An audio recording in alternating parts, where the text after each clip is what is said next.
আমরা কাকে নেতা বানাবো?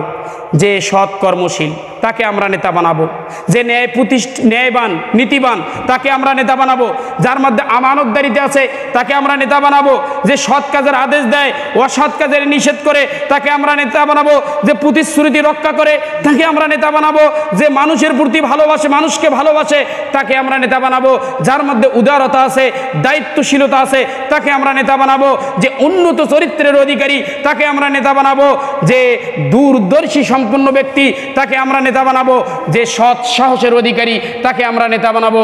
এই সম্পূর্ণ গুণাবলী দিক লক্ষ্য করে আমাদের সমাজে আমাদের নেতা বানার, আমাদের সেই সমর্থন, সেই সাক্ষ্য, সেই সুপারিশ এবং ক্ষমতায়ন প্রদান করার আল্লাহ সুবহানাহু ওয়া তাআলা তৌফিক দান করুন, আমিন।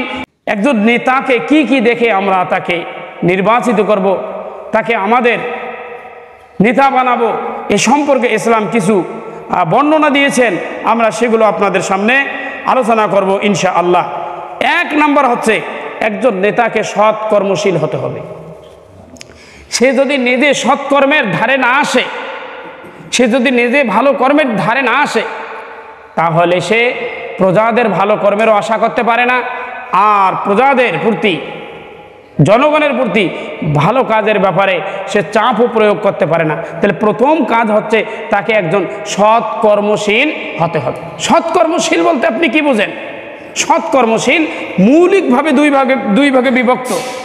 একটা হচ্ছে আল্লাহ সুবহানাহু ওয়া তাআলার পক্ষ থেকে আপনাকে যেই দায়িত্বগুলো দেওয়া হয়, যে ইবাদত বন্দেগীর যে কর্মসূচিগুলো দেওয়া হয়েছে, যে এ বান্দা তুমি আমার বান্দা, আমি তোমাকে সৃষ্টি করেছি, তুমি দুনিয়াতে আমার অমুক অমুক কাজগুলো, দায়িত্বগুলো পালন করবে। তুমি দৈনন্দিন সালাত আদায় করবে, মাহে রমাদানুল মুবারকে সিয়াম পালন করবে, তোমার অর্থ সম্পদ থাকলে তুমি যাকাত দেবে, এবং তুমি সামর্থ্যবান হলে তুমি কি যাবে মক্কাতে যাইয়া হজ করবে। এই সমস্ত নেক আমল নিজে করে এবং তার মধ্যে নেক কাজ করার প্রবণতা আছে। এছাড়াও সমাজের ভিতরে কোথায় মানুষ দারিদ্র আছে, কোথায় মানুষের অভাব, কোথায় সমস্যা, এগুলো যারা খুঁজে দেখে, কোথায় বিপদ আছে, মনে করেন পারাপারে যোগাযোগের ব্যবস্থা, শিক্ষা প্রতিষ্ঠানের ব্যবস্থা, এরকম সামাজিক যত কার্যক্রম আছে, এইগুলোকে সৎকর্ম বলা হয়। এক কথায় একজন নেতার মৌলিক একটা প্রধান গুণ হবে, সেই নেতা হবে সৎ কর্মশীল। অতএব কারণে আমাদের দেখতে হবে এই সমাজের ভিতরে সৎকর্মের সাথে কারা জড়িত, কোথায় কোথায় ভালো কাজের দিকে কার হাত আছে, কার ছাপ আছে, এমন মানুষকে নেতা হিসেবে খুঁজে নেওয়াই হচ্ছে একজন মুমিন আর একজন মুসলমানের কাজ। প্রিয় মুসলিম ভাইরা, 2 নম্বর যে বিষয়টা হচ্ছে একজন নেতার জন্য ন্যায় প্রতিষ্ঠা করতে হবে, ন্যায় নীতিবান হতে হবে। প্রত্যেকটা ক্ষেত্রে তাকে নীতিবান হতে হবে। এই নীতিবানের ক্ষেত্রে যত বিচার আচার আছে, যত আদান প্রদান আছে, যত লেনদেন আছে, সব ক্ষেত্রে তাকে বন্টন নীতিটা ইনসাফ ভিত্তিক করতে হবে। ইনসাফ ভিত্তিক যখন ন্যায় নীতি সাথে যখন বন্টন করবে, এমন আলামত, এমন কার্যক্রম যার মাঝে পাওয়া যায়, যাকে আমরা দেখি, এই ব্যক্তিকেই আমাদের কি করতে হবে? নির্বাচিত করতে হবে। দেখেন কুরআনুল কারীমে এই ব্যাপারে আল্লাহ সুবহানাহু ওয়া তাআলা বলেছেন যে তোমরা ন্যায় বিচারের প্রতি অটল থাকো, যদিও সেটা নিজের বিরুদ্ধে চলে যায়। সূরা নিসা 135 নম্বর আয়াত। নিজের বিরুদ্ধেও যদি চলে যায়, তারপরে কি করতে হবে? ন্যায়ের প্রতি অটল থাকতে হবে। এমন একটা বিচার আপনার কাছে এসেছে, যেই বিচারের বাদী আপনার আত্মীয়র বিপক্ষে মামলা করেছে, আপনার ভাইয়ের বিপক্ষে মামলা করেছে, আপনার প্রতিবেশীর বিপক্ষে মামলা করেছে, আপনার বন্ধুদের বিপক্ষে তার অভিযোগ। এখন আপনি একজন নেতা হিসেবে আপনার দেখার বিষয় একটাই, আপনার বন্ধু দেখার বিষয় নয়, আপনার ভাই দেখার বিষয় নয়, আপনার এলাকা দেখার বিষয় নয়, আপনার প্রতিবেশী দেখার বিষয় নয়। আপনার বিষয় হচ্ছে হক কোনটা, ন্যায় কোনটা, সেটার উপর রায় দেওয়া, সেটার উপর আপনাকে রায় দেওয়া। এমন মানুষকে আমাদের নেতা বানাতে হয়। ইসলাম এভাবে আমাদের। তো আমরা দেখব যে এলাকায় বিশ্বাসী হবে না, মানুষে বিশ্বাসী হবে, যে আত্মীয়তায় বিশ্বাসী হবে না, মানুষে বিশ্বাসী হবে, যে কি হবে সবার জন্য সমান, কোনো বৈষম্যতা করবে না, এমন বন্টন নীতি, এমন বিচার নীতি, এমন সব চিন্তা ভাবনা যার ভিতরে বিরাজ করে এমন মানুষকে আমাদেরকে নেতা বানাতে হয়। ইসলাম আমাদেরকে এ ব্যাপারে উৎসাহ দান করেছেন, পরামর্শ দিয়েছেন এবং নির্দেশনা দিয়েছেন। 3 নাম্বার, এটা খুবই গুরুত্বপূর্ণ একটি বিষয়, নেতা আমরা তাকে বানাবো যার ভিতরে থাকবে আমানতদারিতা এবং সত্যবাদী। জোরে বলুন তো কি থাকবে? আমানতদারিতা এবং সত্যবাদী। আজকে নেতার কাছে রাষ্ট্রীয় সম্পদ আসবে, আজকে নেতার কাছে বিভিন্ন ফেসিলিটি আসবে, আজকে নেতার কাছে বাইতুল মালের সম্পদ আসবে, রাষ্ট্রীয় কোষাধ্যক্ষ আসবে। এইগুলো সে হস্তক্ষেপ করে নিজের পেটে ঢুকাবে, নিজের আত্মীয় স্বজনকে দেবে, এমন আমানতের খেয়ানতকারী নেতা আমাদের বাংলাদেশে আছে না নাই? জোরে বলেন আছে না নাই? আপনারা পেপার পত্রিকা খোলেন, দৈনন্দিনকার নিউজ দেখেন যে এমনকি গরিব মিসকিন অসহায়দের টাকা, জাকাতের টাকা, বৈদেশিক অনুদান যেইগুলো আমাদের দেশে গরিব মিসকিন ফোকারা মাসাকিনদের মাঝে আসে, সেইগুলো পর্যন্ত তারা আত্মসাৎ করে তাদের নিজের ভুঁড়িকে বৃদ্ধি করতেছে, নিজের ডান বাম সামন পেছন এবং ডান হাত বাম হাতকে তারা কি করতেছে? তাজা করতেছে। এমন নেতা আছে না নাই? জোরে বলেন আছে না নাই? আমানতদারিতা এটা খুবই গুরুত্বপূর্ণ। খবর আছে আপনাদের, আমাদের এ দেশেও করোনার প্রকোপে আমরা পড়েছিলাম কি পড়েছিলাম না? এই করোনায় যখন কিছু ত্রাণ বিতরণ হয়, কিছু মাল বিতরণ হয়, এই করোনার তেল, করোনার চাল, করোনার তেল পর্যন্ত আমাদের নেতারা বাজেয়াপ্ত করে। জোরে বলেন করে কি করে না? রাষ্ট্রীয় সম্পদ বাজেয়াপ্ত করে করে গরিব মিসকিনদের যেটা অনিবার্য হক, এমন হকগুলো সে বাজেয়াপ্ত করে।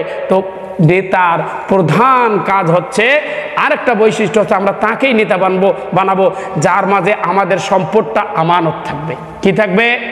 আমার প্রাপ্তিটা আমানত থাকবে, আমার পাওনাটা আমানত থাকবে, আমার সম্মান আমানত থাকবে, আমার মান মর্যাদা আমানত থাকবে, আমার নিজের সম্পদ আমানত থাকবে। এই সব কিছু যার মধ্যে আমানত থাকবে, আমার বিবেক বলতেছে এই ব্যক্তিটার কাছে আমার সম্পদ নিরাপদ, আমার আমানত নিরাপদ, আমি আমার দায়িত্ব, আমি তাকেই প্রতিনিধি বানাবো, তাকেই আমি নেতা বানাবো। এটাই আমাকে ইসলাম বলছে। প্রিয় মুসলিম ভাইরা, এ ব্যাপারে বুখারীর বর্ণনা দেখেন, সত্যবাদী এবং আমানতদারির ব্যাপারে বুখারী কি বর্ণনা দিচ্ছে? বুখারীর হাদিসের মধ্যে আছে, আল্লাহর রাসূল সাল্লাল্লাহু আলাইহি ওয়াসাল্লাম বলেছেন যে মুনাফিকের বৈশিষ্ট্য হচ্ছে 3টা। জোরে বলুন তো, এই হাদিস আপনারা সবাই জানেন, কিন্তু বিষয়বস্তুর সাথে একে যোগসাজশ যে আল্লাহ রাসূল বলছেন মুনাফিকের আলামত। জোরে বলুন তো কয়টা? জোরে বলুন কয়টা? মুনাফিকের আলামত হচ্ছে 3টা। নাম্বার 1, মুনাফিক কি করে?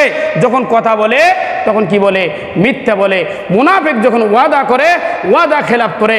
মুনাফিক আমানত খেয়ানত করে, আমানত রক্ষা করতে পারবে না। এটা হচ্ছে মুনাফিকি। আর ইসলামের মধ্যে মুসলমান জাতির সব থেকে বেশি ক্ষতি করেছে সেটা খ্রিস্টান নয়, সেটা ইহুদি নয়, সেটা আমাদের বিধর্মী যে কোনো জাতি নয়। তারা চেষ্টা করে, কিন্তু তারা আমাদের ক্ষতি করবে, আমরা সে ব্যাপারে সচেতন থাকতে পারি। জোরে বলেন ঠিক না বেঠিক? সে ব্যাপারে আমরা সজাগ থাকতে পারি, কারণ তারা তো আমার শত্রুপক্ষ। শত্রুপক্ষর কাছ থেকে আমরা যে ক্ষতিগ্রস্ত হব, এজন্য আমরা অ্যাটেনশন, আমরা সব সময় প্রস্তুত আছি। কিন্তু আমার ভাই আমার পকেটে আছে, আমার ডানে আছে, বামে আছে, তার ভিতরে মুনাফিকি থাকার কারণে সে যে আমার ক্ষতি করতেছে, সে যে ইসলামের ক্ষতি করতেছে, সে যে এ জাতির ক্ষতি করতেছে, এটা আমরা বুঝতেও পাই না, অনেক সময় টেরও পাই না। সে আমার পিছন থেকে এসে আমাকে ছুরি মেরে আমাকে দুনিয়া থেকে বিদায় দিয়ে দেয়। জোরে বলেন ঠিক না বেঠিক? এই জন্য মুনাফিক ইসলামের সব থেকে বেশি ক্ষতি করেছে। এরা যুগে যুগে আসে, বিভিন্ন সময় আসে, সুযোগে আসে, আর জাতির কাছে উপস্থাপন করে নিজেকে বলে। মুনাফিক কারা ছিল দেখেন? ওই সময়ের নবীর জমানার মুনাফিকরা, তারা তাদের কার্যক্রমগুলো দেখেন। উবাই ইবনে সালুল, আব্দুল্লাহ ইবনে উবাই ইবনে সালুল, এরা কি ছিল? এরা যখন আল্লাহ রাসূল সাল্লাল্লাহু আলাইহি সাল্লামের দরবারে যাইতেন, আল্লাহ রাসূল সাল্লাল্লাহু আলাইহি সাল্লামকে বলতেন যে আমরা তো মুসলমান, আমরা কি মুসলমান, আমরা আপনাদের সঙ্গে ঈদের ময়দানে যাই, আমরা আপনাদের সঙ্গে মসজিদে যাই, এই মসজিদে আমরা সালাত আদায় করি, আমরা নামাজ পড়ি, আমরা আপনাদের সঙ্গে জিকির করি, আমরা সব কিছু কাজ আপনাদের সঙ্গে আঞ্জাম দেই। তারা নিজেকে মুসলমান হিসেবে দাবি করে। আবার তাদের বন্ধু যারা ইহুদি খ্রিস্টান, যারা অমুসলিম, তাদের কাছে যখন যায়, তারা তখন তাদের বলে যে আমরা তো মুসলমানদের সঙ্গে শুধুমাত্র মজা করি। জোরে কর নাউজুবিল্লাহ। এরা নাকি ইসলামের সাথে মজা করে, এরা মুসলমানদের সঙ্গে মজা করে। আমরা তো তাদের সঙ্গে শুধুমাত্র মজা করি, মূলত আমরা তো তাদেরকে বিশ্বাস করি না, তাদের কার্যক্রম মানি না। আমরা তোমাদের সাথে আসি। আজও আমাদের ইতিহাস খুঁজে দেখেন, পৃথিবীতে এরকম বহু পথভ্রষ্ট মানুষ যারা নিজেরা পথভ্রষ্ট, কিন্তু সুযোগ সন্ধানী হয়ে যখন জাতির প্রয়োজন, মানুষের প্রয়োজন, তখন তারা মুখোশ ধারণ করে আমাদের কাছে সুবিধা ভোগ করার আহ্বান জানায় কি জানায় না? জোরে বলেন, জানায় কি জানায় না? এই যুগের ভিতরে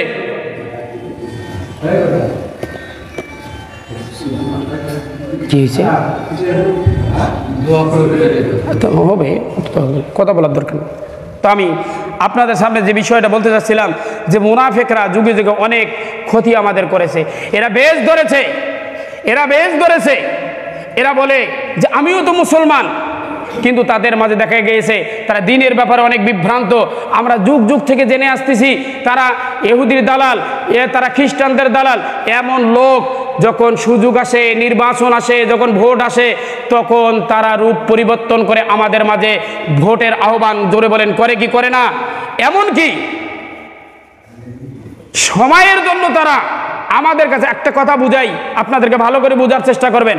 আমি যদি সত্যিকারের মুসলমানই হই, আমার ব্যাপারে যদি কারো কোনো দ্বিমত না থাকে, এলাকায় যদি কোনো কথা না থাকে, আর আমার ভিতরে যদি আমার কনফিডেন্স থাকে, কেন আমাকে মসজিদে এসে বলতে হবে যে আমি মুহাম্মদুর রাসূলুল্লাহ সাল্লাল্লাহু আলাইহি সাল্লামের প্রতি ঈমান আনছি? এই কথাটা আমাকে কেন বলা লাগবে? কারণ অবশ্যই অফিহে নজরুন, আপনার ব্যাপারে কি লোকাল আছে, আপনার ব্যাপারে মানুষের সন্দেহ আছে, আপনার ব্যাপারে সমাজ আপনি বিভ্রান্ত পথে আছেন। এই জন্য আপনি নতুন করে মসজিদে এসে যে বলতেছেন আমি শেষ নবীর প্রতি ঈমান আনি।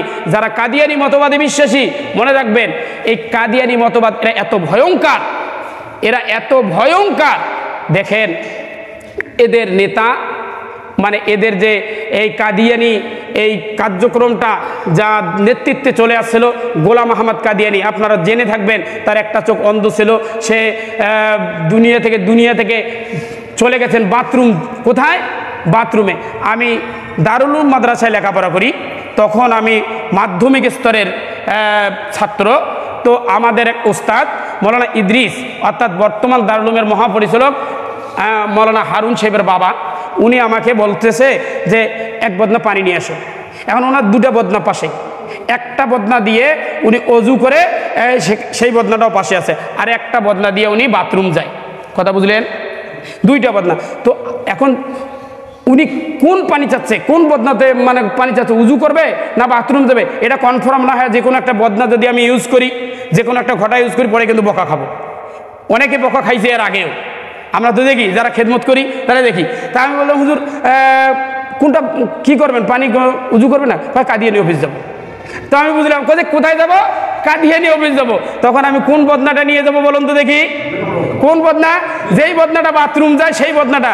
এটা কেন উনি বুঝাইলেন যে কাদিয়ানির যিনি প্রতিষ্ঠাতা, মানে এই মতবাদটা যেটা আজকে আমাদের বাংলাদেশের আহমদিয়া মুসলিম জামাত, হ্যাঁ এইভাবে নাম বলতেছে, এটা প্রতিষ্ঠাতা যে গোলাম আহমদ, এই বাথরুমে মারা গেছে। হুজুর বোঝাচ্ছে বাথরুমটাকে আমরা কাদিয়ানি অফিস মনে করি। জোরে বলেন, বাথরুমকে কি মনে করি? কাদিয়ানি অফিস মনে করি। তো আমার কথা হচ্ছে, আমি এটা বুঝতে চাচ্ছি যে আব্দুল্লাহ আছে, আব্দুর রহমান আছে, আব্দুল গফফার আছে, অমুক আছে, তমুক আছে, কারো এই ব্যাপারে বিরুদ্ধে কথা নাই। আপনার বিরুদ্ধে কেন কথা থাকলো? আর আপনার বিরুদ্ধে মানুষ যতই বলুক, আপনি যদি ক্লিয়ার থাকেন তো আপনি সেটা গায়ে লাগান কেন আবার আপনাকে মসজিদে এসে বলতে হবে যে আমি শেষ নবীর প্রতি ঈমান আনছি? এই কথাগুলো কেন বলতেছেন আপনি? কারণ এখন আপনার প্রয়োজন আছে এই জাতির কাছে, এখন আপনার প্রয়োজন আছে আমাদের এখন প্রত্যেকটা আপমা জনতার প্রয়োজন আছে।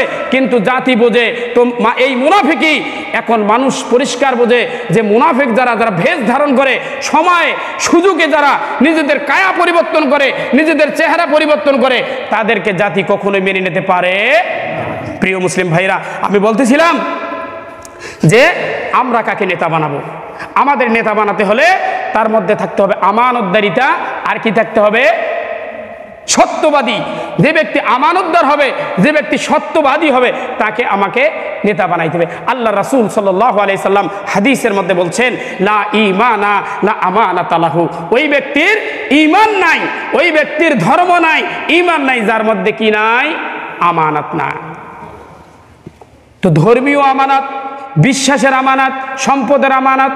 আমরা মনে করি যে আমানত মনে হয় আমাকে কেউ কিছু কিছু টাকা দিছে আর সেই টাকাটা আমি রক্ষা করব, সেটাই শুধু আমানত। সেটাই শুধু আমানত না, আপনার ঈমান আপনার কাছে আমানত। সবচেয়ে বড় আমানত হচ্ছে আপনার ঈমান আপনার কাছে আমানত।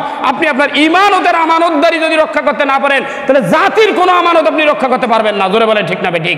মানুষের অধিকার আপনি রক্ষা করতে পারবেন না, কারণ আপনার সিনার ভিতরে যে ঈমান থাকে, এই ঈমানটার আমানতে আপনি রক্ষা করতে পারেন না। অতএব কারণে আমানতদারিতা এটা একজন নেতার জন্য অত্যন্ত গুরুত্বপূর্ণ আর সত্যবাদী। এই যে সিজন আসলে আপনারা দেখবেন নেতাদের মুখে ফুলঝুরি আসে, এটা করব, সেটা করব, অমুক করব, তমুক করব, কত কথা বলে। আল্লাহ রাসূল সাল্লাল্লাহু আলাইহি সাল্লাম বলেছেন যে কিয়ামতের ময়দানে আল্লাহ সুবহানাহু ওয়া তাআলা ওই সকল নেতাদের প্রতি দৃষ্টি নিক্ষেপ করবে না, ওই সকল নেতাদের প্রতি তাকাবেনই না। এত রাগ তাদের প্রতি আল্লাহ সুবহানাহু ওয়া তাআলার এত গুসা থাকবে যে তাদের প্রতি ভ্রুক্ষেপই করবে না। তারা হচ্ছেন ওই সকল নেতা যারা নির্বাচনের আগে, যারা সমর্থন আদায়ের আগে মানুষের কাছে ওভার কিছু প্রতিশ্রুতি দিয়ে থাকে, অধিক কিছু প্রতিশ্রুতি দিয়ে থাকে, অদাও তার নিয়ত নাই, এই সমস্ত কাজ করার নিয়ত নাই। সে জানতেছে এগুলো না আমার পাওয়ারের মধ্যে নয়, এগুলো না আমার ক্ষমতার মধ্যে নয়, কিছু নয়, কিন্তু জাতিকে ধোঁকা দিতে হবে। জোরে বলেন কি দিতে হবে? ধোঁকা দিতে হবে। এই জাতির মতামত, এই জাতির রায় আমার পক্ষে নিতে হবে, তাই যখন যেটা মন চাচ্ছে তাই দিচ্ছে। হ্যাঁ, এটা সঠিক, আপনি আপনার ক্ষমতার মধ্যে, আপনি আপনার সামর্থ্যের মধ্যে প্রতিশ্রুতি দিচ্ছেন, আপনি বলতেছেন, কিন্তু আপনি করে যাচ্ছেন, এর মধ্যে শতভাগ করতে পারলেন না, ক্ষমা করবেন কে? জোরে বলেন ক্ষমা করবেন কে? আল্লাহ সুবহানাহু ওয়া তাআলা আপনাকে ক্ষমা করবেন, কারণ আপনার তালিকার মধ্যে এই কার্যক্রমগুলো আছে। আপনি ধারাবাহিকভাবে পরস্পর এই কার্যক্রমগুলো চালিয়ে যাওয়ার চেষ্টা করছেন, আপনি কিছু কিছু কাজ করছেন, হয়তো কিছু এখনো সক্ষম হন নাই, এখন সুযোগ হলে আবার সেগুলো আপনি লেগে যাবেন, আবার সেই কাজগুলো আপনি করবেন। তাহলে যতটুকু আপনি পেরেছেন আর যতটুকু পারেন নাই তার জন্য আপনি ক্ষমা প্রাপ্ত হবেন। আর এই ক্ষমা করবেন কে? আল্লাহ সুবহানাহু ওয়া তাআলা। তো প্রিয় মুসলিম ভাইরা, আমরা নেতা বানাবো কাকে? যার মাধ্যমে আমরা বুঝবো যে আমাদের আমানত রক্ষা হবে, আমাদের আমানত রক্ষা হবে, এমন মানুষকে আমরা নেতা বানাবো। এরপরে 4 নম্বর আছেন সৎ কাজের আদেশ এবং অসৎ কাজের নিষেধ করবে যেই ব্যক্তি, এই ব্যক্তিকে আমরা নেতা বানাবো। সৎ কাজ, সমাজের ভিতরে সৎ কাজের আদেশ করা মানুষের খুবই অভাব চলছে বর্তমান। জোরে বলেন ঠিক না ঠিক? সৎ কাজের আদেশ করা না করতে করতে আজকে সমাজের সন্তানেরা, সব দিক যুবকরা বলেন, বৃদ্ধরা বলেন, সবাই নিজেদের মন গড়া সিস্টেমে চলতেছে। আমার আশেপাশে, আমার প্রতিবেশী, আমার ভাই ভাতিজারা অন্যায়ের সঙ্গে জড়িত হয়েছে, কখনো জবান খুলে আমরা বলিও না যে ভাই এটা করা যাবে না, বাবা এটা করা যাবে না, তুমি মদাসক্ত হয়ে গেছো, তুমি জুয়া খেলতেছো, তুমি অন্যায় করতেছো। ধর্মীয়ভাবে বর্তমান সমাজের ভিতরে বিভিন্ন বিভ্রান্তি আমাদের আশেপাশে চলছে কি চলছে না? জোরে বলেন চলছে কি চলছে না? বিভিন্ন চলছে। এগুলো আমরা দেখেও না দেখার ভান করতেছি। এই যে দেখেও না দেখার ভান করতেছি, আমরা সৎ কাজের আদেশ থেকে নিজেকে দূরে রাখতেছি। ধরা খাওয়া লাগবে কিয়ামতের ময়দানে, ধরা খাওয়া লাগবে। আপনি আপনার দায়িত্ব অনুযায়ী, আমি ইমাম হয়ে যদি আমি না বলি আমি একজন নেতা, আমি ইমাম হিসাবে যদি আমি না বলি, তাহলে আমার ধরা খাওয়া একরকম, আর আপনি সাধারণ মানুষ না বলতেছেন, আপনার ধরা খাওয়া একরকম। জোরে বলেন ঠিক না ঠিক? দুই ধরা খাওয়া একরকম নয়। আমার ধরা খাওয়াটা হবে কঠিন ধরা খাওয়া, কারণ আমি সৎ কথা বলতেছি না, হক কথা বলতেছি না। আল্লাহ সুবহানাহু ওয়া তাআলা কুরআনুল কারীমের মধ্যে বলেন, কুনতুম খায়রা উম্মাতিন উখরিজাত লিন-নাস তা'মুরুনা বিল মা'রুফ ওয়া তানহাউনা আনিল মুনকার। আল্লাহ সুবহানাহু ওয়া তাআলা বলেন যে কুনতুম খায়রা উম্মাতিন উখরিজাত লিন-নাস, তোমরাই সর্বশ্রেষ্ঠ জাতি, তোমরাই সর্বশ্রেষ্ঠ উম্মত। তোমরা কি করবা? সৎ কাজের আদেশ করবা এবং অসৎ কাজের নিষেধ করবা। তো অতএব এই আয়াত আমাদের শিক্ষা দিচ্ছে, যারা সৎ কাজের আদেশ করে আর অসৎ কাজ থেকে মানুষকে বারণ করে, এই মানুষগুলো জাতির শ্রেষ্ঠ মানুষ। জোরে কোন সুবহানাল্লাহ। এই মানুষগুলো জাতির শ্রেষ্ঠ মানুষ। আল্লাহ রাসূল সাল্লাল্লাহু আলাইহি ওয়াসাল্লাম এই ব্যাপারে কি বলছে যে আপনি কিভাবে সৎ কাজের আদেশ করবেন আর কিভাবে অসৎ কাজের নিষেধ করবেন, এ ব্যাপারে আল্লাহ রাসূল সাল্লাল্লাহু আলাইহি ওয়াসাল্লাম বলেছেন, মান রাআ মুনকারান ফালিয়ুগাইয়িরু বিয়াদিহি ফামান লাম ইস্তাতি ফাবিকলবি ওয়া মান লাম ইস্তাতি ফাবিলিসানিহি ওয়া হুয়া আযআফুল ঈমান। আল্লাহ রাসূল সাল্লাল্লাহু আলাইহি ওয়াসাল্লাম বলেছেন যে তোমার সামনে যখন তুমি দেখবে কোনো অন্যায় হচ্ছে, কোনো অবিচার হচ্ছে, ধর্মীয় হোক, রাষ্ট্রীয় হোক, সামাজিক হোক, যে কোনো দুর্নীতি হচ্ছে, ধর্ম নিয়ে বিভ্রান্তি করতেছে এবং রাষ্ট্রের বিভিন্ন সম্পদ নিয়ে মানুষের অন্যায় করতেছে, এই সমস্ত কার্যক্রমগুলো যখন দেখবে তুমি তোমার হাত দিয়ে প্রতিহত করো। হাত দিয়ে মানে তোমার যা শক্তি আছে এই শক্তি দিয়ে প্রতিহত করো। এখন কথা হচ্ছে শক্তি থাকার পরেও যদি আমি শক্তি ব্যবহার না করি তাহলে আমরা আল্লাহ রাসূলের এই হাদিসের বিরুদ্ধে চলে গেলাম। জোরে বলেন ঠিক না বেঠিক? আপনার শক্তি একরকম, আমার শক্তি একরকম, নেতার শক্তি একরকম, এমপির শক্তি একরকম।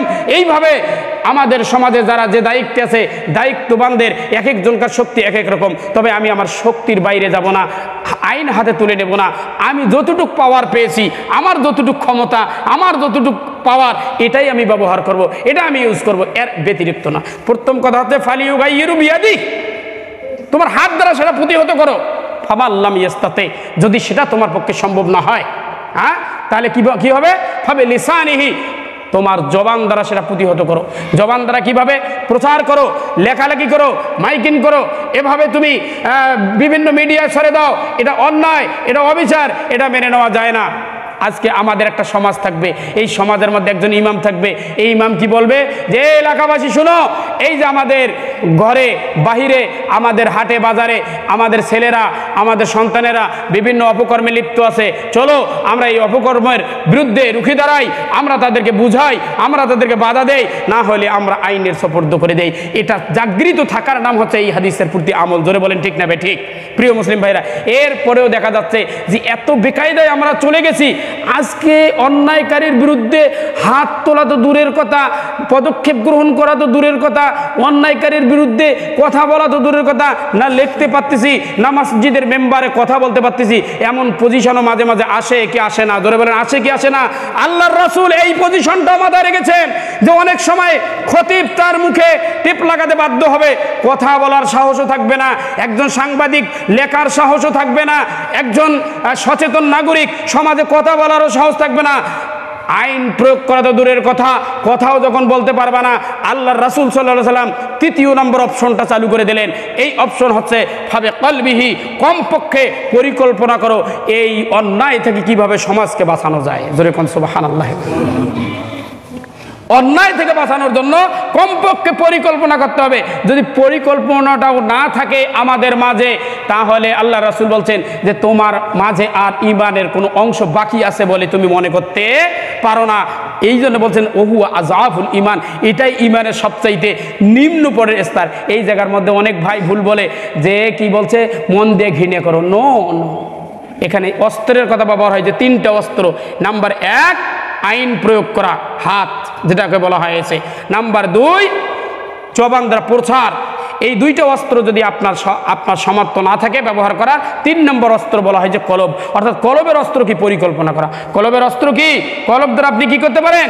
পরিকল্পনা করতে পারেন যে কিভাবে এখান থেকে বাঁচা যায়, কিভাবে এই জঙ্গিবাদ থেকে, এই ফাসাদ থেকে, এই জুয়া থেকে, এই আপনার চুরি ডাকাতি বদমাইশি থেকে, যত অন্যায় ধর্মীয় বিভ্রান্তিকর দিক ছড়াচ্ছে যারা, বিভিন্ন প্রকার ধর্মীয় ফেরকাবাজি করতেছে যারা, এদের থেকে কিভাবে বাঁচা যায় এই পরিকল্পনা করতে হবে। একটা কথা আমি ক্লিয়ার রাখি, ভালো করে শোনার চেষ্টা করেন, যারা আমাদের ধর্মে নয় বেধর্মী তাদের সঙ্গে আমাদের কোনো শত্রুতা নাই। কথা বোঝার চেষ্টা করেন। এই সমাজে যেমন হিন্দু আছে, খ্রিস্টান আছে, ইহুদি আছে, বৌদ্ধ আছে, এদের সঙ্গে আমাদের কোনো, কারণ তারা একটা ধর্ম, ভিন্ন ধর্ম মানে, অতএব তারা তাদের ধর্ম মানুক, তাদের সঙ্গে আমাদের কোনো শত্রুতা নাই। কিন্তু তুমি যদি নিজেকে মুসলমান দাবি করো আর ইসলাম ধর্মের ভিতরে নিজেকে মুসলমান দাবি করার পরে এই ধর্মের মধ্যে বিভ্রান্ত সৃষ্টি করো, এটা আমরা হতে দিতে পারি না। জোরে বলেন ঠিক না বেঠিক? এই অধিকার তোমার নাই, এই অধিকার তোমার নাই, কারণ তুমি এই ধর্মের ভিতরে বিভ্রান্ত সৃষ্টি করতে পারো না। অতএব আমি সর্বশেষ আপনাদেরকে বলতে চাচ্ছি যে আমরা নেতা বানাবো কাকে?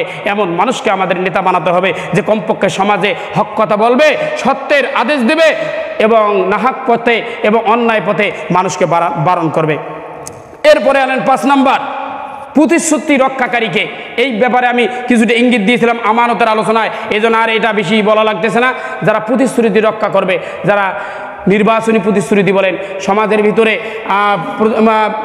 পাবলিকের মাঝে যে প্রতিশ্রুতিগুলো দেবে, এই প্রতিশ্রুতিগুলো যারা রক্ষা করে চলে, এদেরকে আমরা নির্বাচিত করব, এদেরকে আমরা ভোট দেব, এদেরকে আমরা নেতা বানাবো।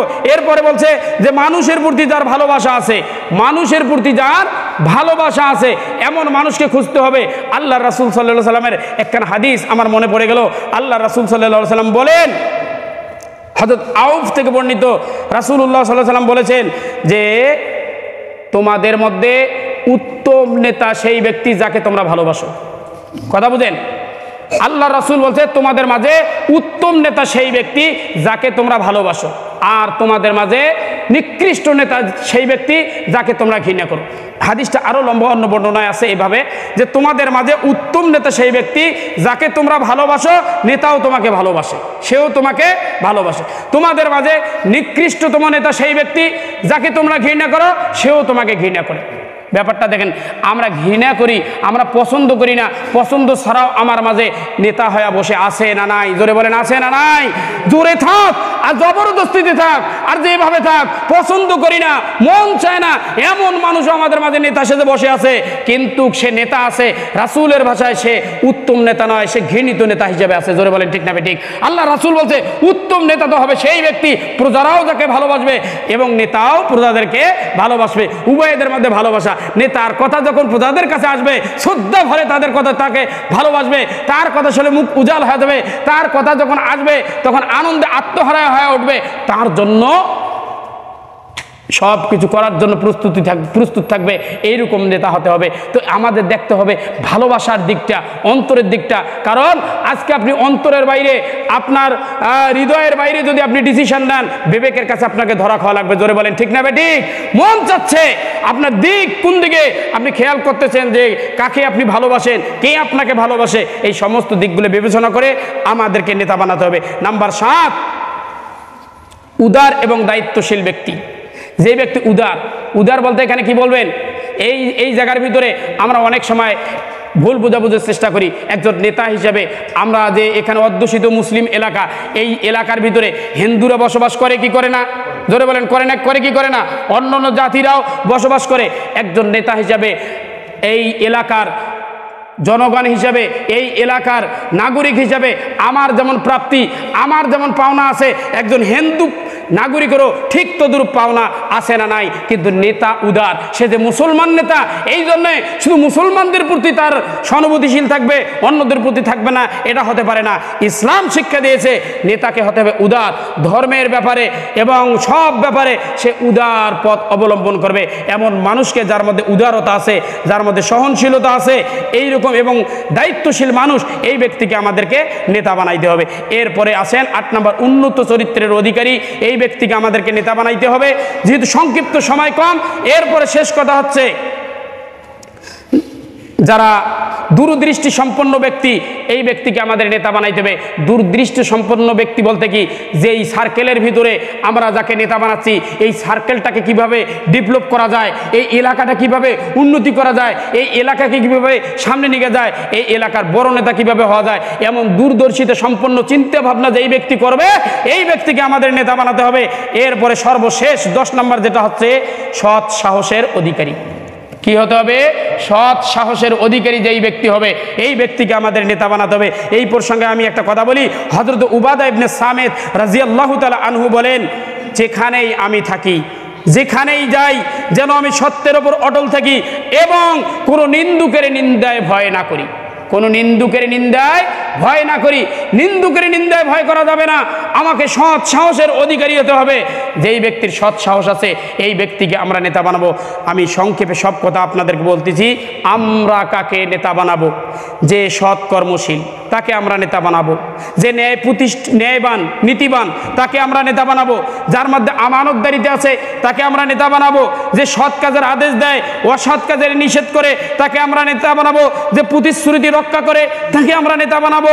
যে মানুষের প্রতি ভালোবাসে, মানুষকে ভালোবাসে, তাকে আমরা নেতা বানাবো। যার মধ্যে উদারতা আছে, দায়িত্বশীলতা আছে, তাকে আমরা নেতা বানাবো। যে উন্নত চরিত্রের অধিকারী, তাকে আমরা নেতা বানাবো। যে দূরদর্শী সম্পন্ন ব্যক্তি, তাকে আমরা নেতা বানাবো। যে সৎ সাহসের অধিকারী, তাকে আমরা নেতা বানাবো। এই সম্পূর্ণ গুণাবলী দিক লক্ষ্য করে আমাদের সমাজে আমাদের নেতা বানার, আমাদের সেই সমর্থন, সেই সাক্ষ্য, সেই সুপারিশ এবং ক্ষমতায়ন প্রদান করার আল্লাহ সুবহানাহু ওয়া তাআলা তৌফিক দান করুন। আমিন। ওয়া আখিরু দাওয়ানা আলহামদুলিল্লাহি রাব্বিল আলামিন। আসসালামু আলাইকুম ওয়া রাহমাতুল্লাহ।